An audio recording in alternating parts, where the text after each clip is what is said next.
हस्तक्षेप नहीं किया जा रहा है। प्रायः सभी मनुष्य स्वेच्छाचारी हो चुके हैं। जब इच्छा होगी तब तक जगेंगे, जब इच्छा होगी तब सोएंगे, जब इच्छा होगी तब जगेंगे।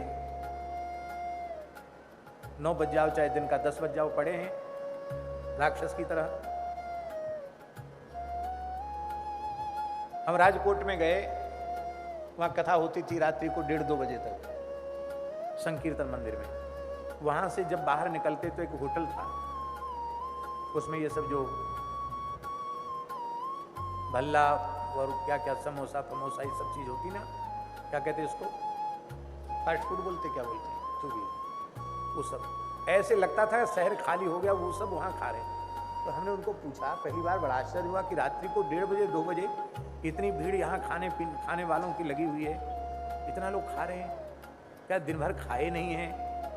बोले नहीं महाराज, ये परंपरा है, अपना काम धंधा करके देर रात पत्नी के साथ बच्चों के साथ घूमना और फिर 1:30-2 बजे तक कुछ खाना पीना बाजार में, इसके बाद फिर लौट के घर जाना, फिर विश्राम करना, फिर जगना कितने बजे? बोले वो यहाँ कोई दुकानदार गुजरात में हमारे सवेरे दुकान नहीं खुलता, सब 12 बजे के बाद खोलते हैं। क्यों?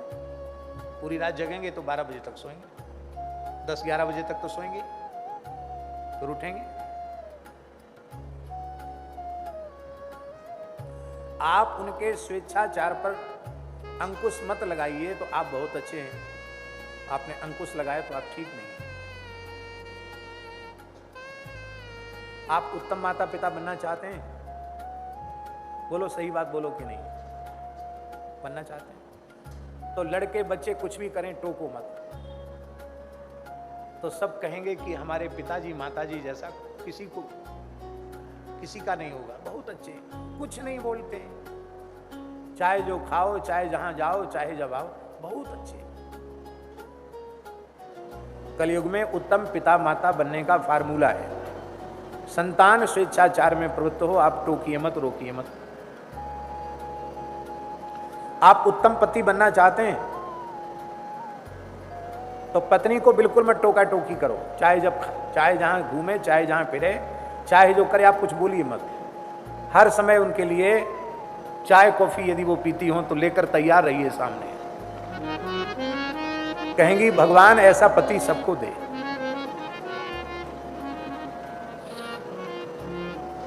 आप उत्तम पत्नी बनना चाहती हैं तो एक तरफा मान लो पति परमेश्वर है, फिर टोको भगवान को, कौन टोकेगा रोकेगा? टोको मत उनको, कुछ भी करें, कैसे भी रहें, कहीं भी जावें आवें, तो आप उत्तम पत्नी इस कलिकाल में मानी जाएंगी। पर भैया हंसाने के लिए नहीं बोल रहे हैं, ये स्वेच्छाचारिता नरक ले जाने वाली है, घोर नरकों में ले जाने वाली है। आपका किया कराया सब व्यर्थ हो जाएगा यदि आपका जीवन धर्म नियंत्रित नहीं है तो। धर्मेण हीनः पशुभिः समानः। यदि आपके जीवन में धर्म नहीं है, धर्म का अनुशासन नहीं है, तो आप पशु के समान हैं।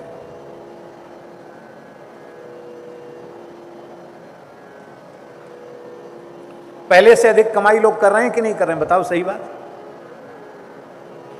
पहले से अच्छी सुख सुविधा में लोग रह रहे हैं कि नहीं रह रहे? पर पहले से ज्यादा दुखी है। हमारा जन्म तो गांव में हुआ, संयुक्त परिवार में जन्म हुआ, बहुत बड़ा परिवार था,